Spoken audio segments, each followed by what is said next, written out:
Hello, ladies and gentlemen. Thank you for joining again today. We've got another tech review for you.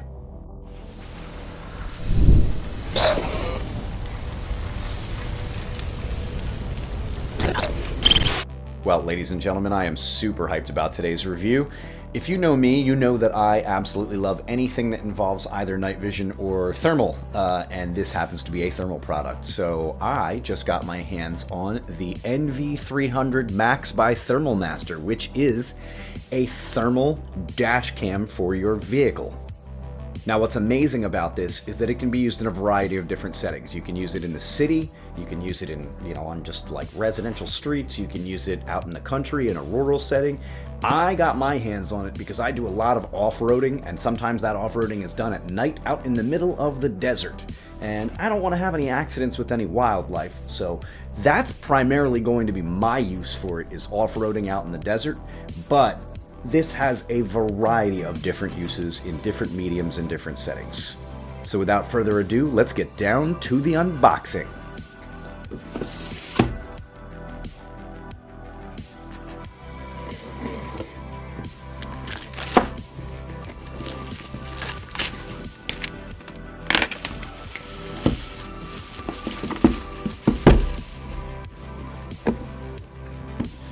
Ooh, it's big.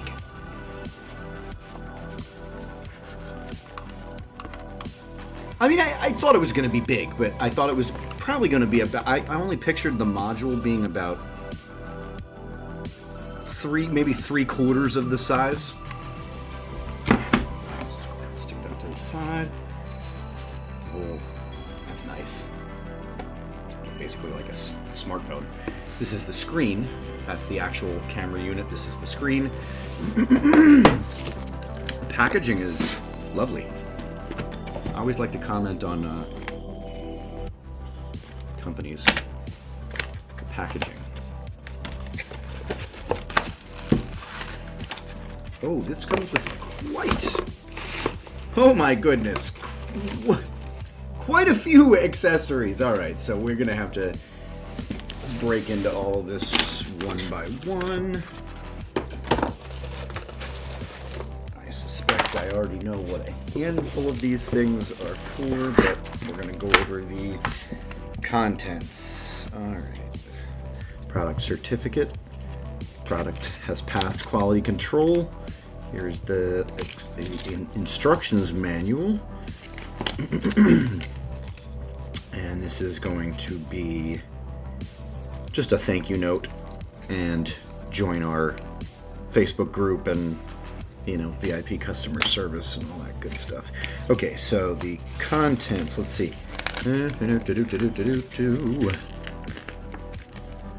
Package contents. Camera. In-car display. Cigarette lighter and power cable. Bluetooth OEM module.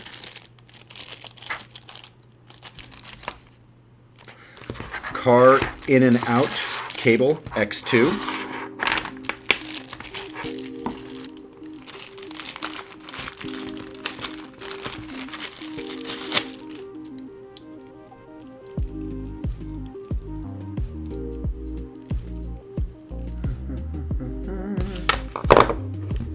Now, so it didn't really explain what these were in the content,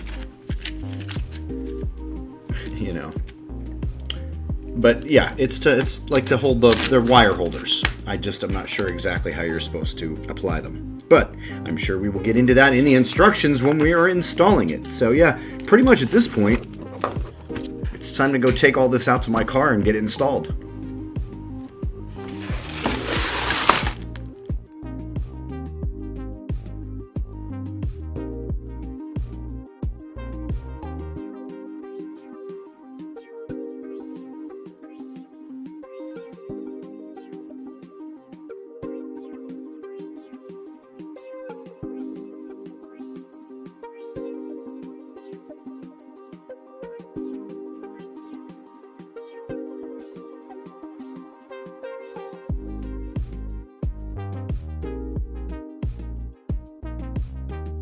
All right, so we're just going ahead here and looking at the different features of the screen.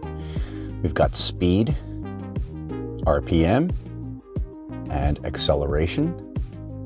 Let's go ahead and take a look at the menu. General settings, display settings, alarm strategy. Not exactly sure what that is, but we will figure that out. Oh, we're definitely going to want animal alarm on. Absolutely. Management and help. Hi, Max. Oh, that's crazy. So I can talk to this thing. Okay. All right.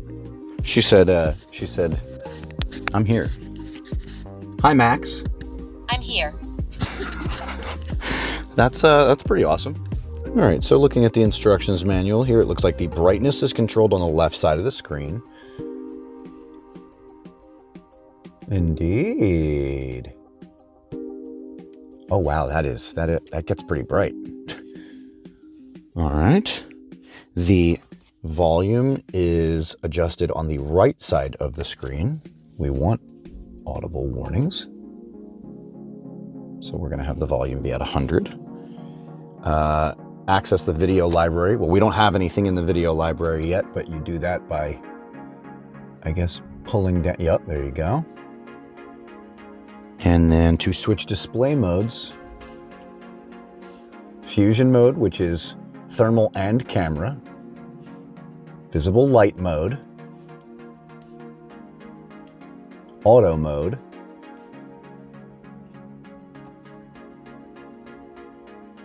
thermal mode,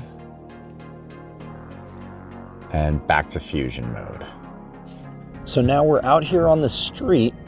There's a lot of cars too. So I just want to show, we are set to white hot for the infrared pseudo color sensor. Let's go ahead and go back. And that is what white hot looks like on the thermal sensor. Now also, granted, understand that the image does usually look a little bit better than this, but it is actually raining for the first time in 8 months in California right now. So the image is a little bit muddy because there's rain on the lens. It's barely noticeable, but there is a little tiny lag, but I mean, it's a lag of, a millisecond or two. So not that big of a deal. Now let's check out some of the other thermal modes that they have. So we are going to go ahead and do black hot, which is going to look the exact opposite. Rainbow. All right, let's see what rainbow looks like. Yep, straight up Predator. Just looks exactly like I pictured, exactly like Predators. Get cars passing by. And then there is primary colors, which I think is probably going to look pretty funky. Yeah, very pretty, but it's not good. I don't like that. That's not good for reading this. And then there's lava. Let's see what lava looks like. Kind of just a red against blue, like orange against blue palette. That's pretty nice. Thank you, Max. I appreciate that. All right, so we're gonna go back and do rainbow colors. I think that's what I'm gonna leave that set to. Now, if we go into fusion mode, interestingly, check that out. It's highlighting the person in red, like reddish, orangish purple. Oh, there goes another person getting out of the car.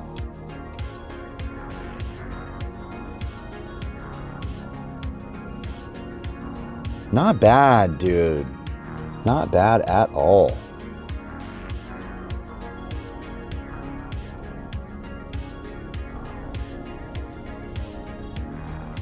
Dual spectrum is going to show us the visible light mode at the same time as the thermal mode. And then you got auto mode. I'm not sure if auto mode just switches back and forth between the two, 100%, but as you can see, there is rain on the lens, so that is making the image muddy. But boy, that fusion mode is something else. All right, so I had to go back inside to download the app because despite what the instructions claimed, the app did not appear for me on the Google Play Store. I am not an Apple user, so I do not have iOS or the App Store for Apple. I'm an Android user. It would not show up for me on the Google Play Store. So I went directly to the website up on my computer, downloaded the APK file, installed the APK file on my phone. The app is now installed, and now we are going to try and connect to the NV300 Max. All right, let's go ahead here and refresh the list. Open Wi-Fi, devices searching.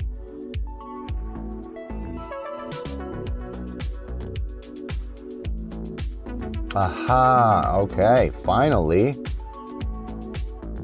There we go. So now I can watch what would be on the screen on my phone. Basically, it's a controller now for the, infrared pseudo color.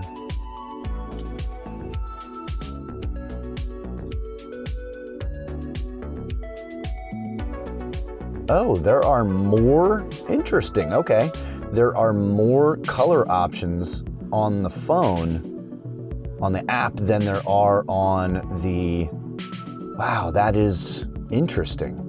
Very interesting. GPS status enabled. I'm not sure what that is. Probably just, like targeting line, like show lines. Because that is close distance disable. Yeah. And then, wow. This is basically just showing the exact same thing. My goodness.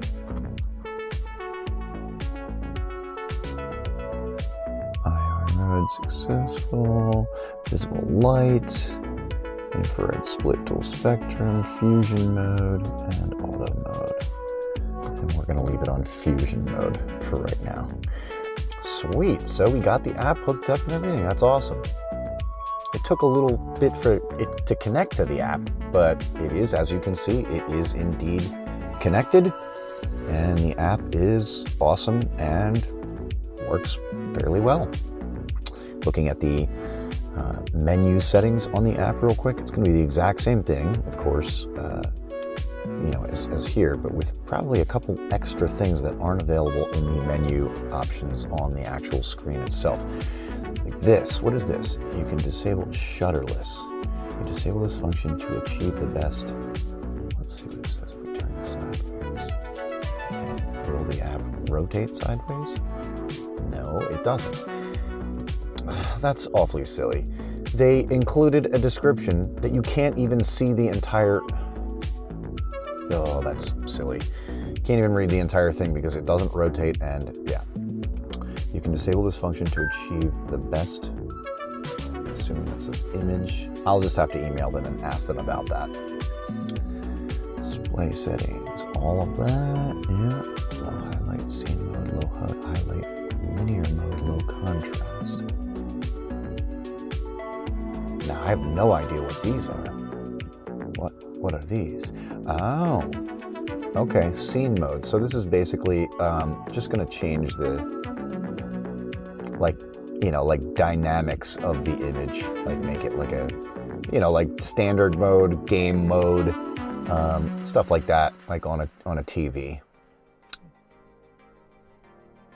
It was set to low highlight mode though, so we are going to leave that. Yeah, that's pretty much it for the app, anyway. Cool. So, just taking a look at some of the footage here. Obviously, I blew it way up because the resolution of the sensor on the camera is only 512 by 384, while this video is in 4K. You can clearly see how the software highlights vehicles in front of you, as well as pedestrians, which are especially highlighted in orange while just driving around in traffic. Further objects are highlighted in a green box, and as they get closer to the camera, that box becomes yellow and eventually red. So, Flipping through the available color spectrums here in the parking lot of my local Walmart, you can see that the only 3 modes which highlight pedestrians in orange are the main Fusion white-black thermal, the white-black thermal, and the black-white thermal modes. All other modes do still highlight pedestrians, however, they are not colored orange against the other color backdrop like in the aforementioned 3 modes.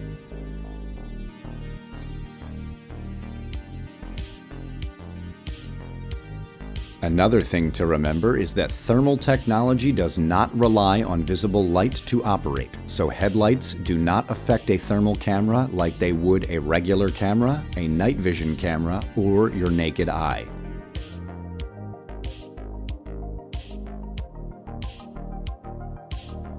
Here I am flipping through the different available color spectrum modes with my hand in front of the sensor.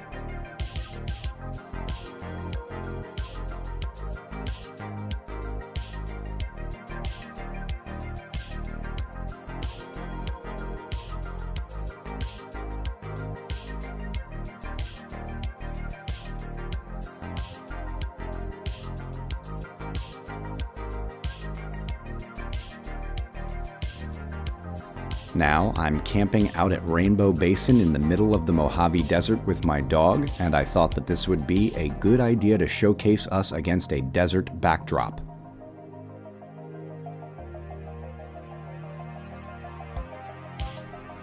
This is currently thermal mode only.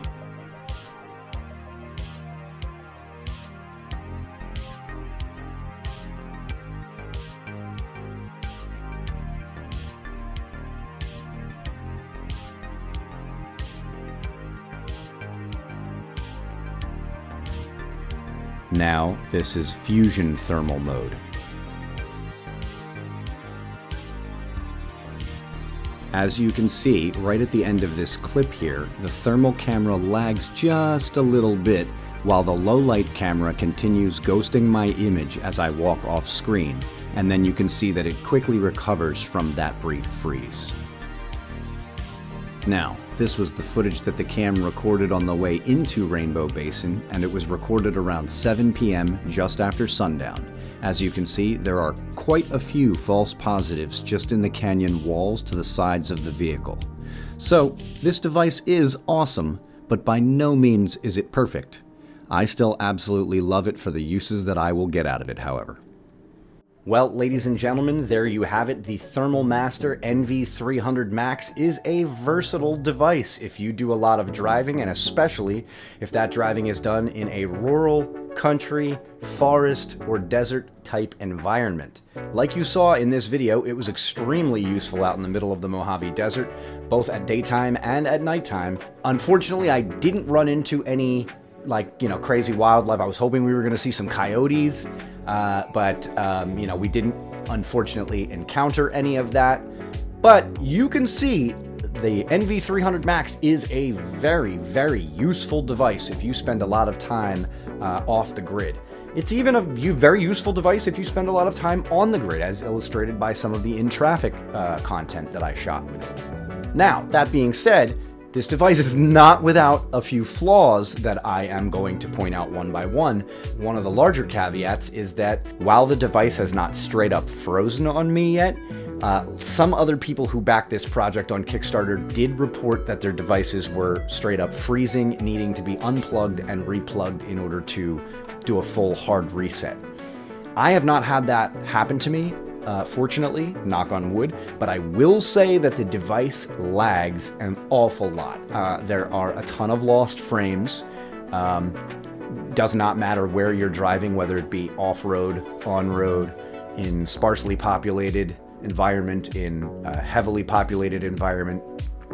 The camera seems to, or possibly the software or the screen displaying the software, whatever happens, something along the line, somewhere there's an issue that's causing lag, and the unit will briefly freeze up and then, continue working as normal. And I mean, it stinks. It doesn't inhibit the unit from working mostly, but it does inhibit it from working completely properly as it should. So I think that that's worth pointing out, since I know I am not the only person experiencing this issue. But then again, remember, the price point on this is $699, which is pretty on the low end when it comes to thermal technology of any kind, especially when you can go to any number of companies that produce thermal technology for combat or hunting applications and spend thousands of dollars in a one-shot like that. So $699, right under $700, is a pretty fair price point for this device. The largest caveat, however, that I have to point out is that perhaps this doesn't happen for everybody, but on pretty much all modern vehicles and automobiles, the OBD2 port receives an electric signal from the battery regardless of whether or not the car is on or not. So if you were to take the OBD2 port plug for this thermal camera device, which displays to you acceleration, braking, speed info, GPS info, unfortunately, if you do not unplug it from your OBD2 port every time you leave your car and turn your car off, it will be running your battery down. I can confirm that this happened multiple times. I had to bring my car to my local Subaru dealership because I couldn't figure out why the battery was dying repeatedly, and after multiple draw tests, the culprit ended up being this thermal dash cam plugged into the OBD2 port. So, that being said, that is just something to be aware of. I basically have it unplugged, and when I use the car, I reach down, I plug it in, I unplug it when I leave. Hopefully I will continue to remember to unplug it when I leave, and my car will not be continuously dying in the future. That being said, this is a wonderful device if you spend time off-grid, if you spend time in the city, in heavily populated areas where there's lots of people walking around and it's maybe foggy or rainy, and if you spend a lot of time off-grid camping, hunting, hiking, this device is definitely for you if you like driving and also spend time in the aforementioned geographies. So, that being said, ladies and gentlemen, if you enjoyed this video, please let me know I am doing a good job by giving it a thumbs up and commenting, and if you wish to support me further, please tap that bell to all notifications so that you never miss any future content from my channel. Thanks for watching, and we will see you next time.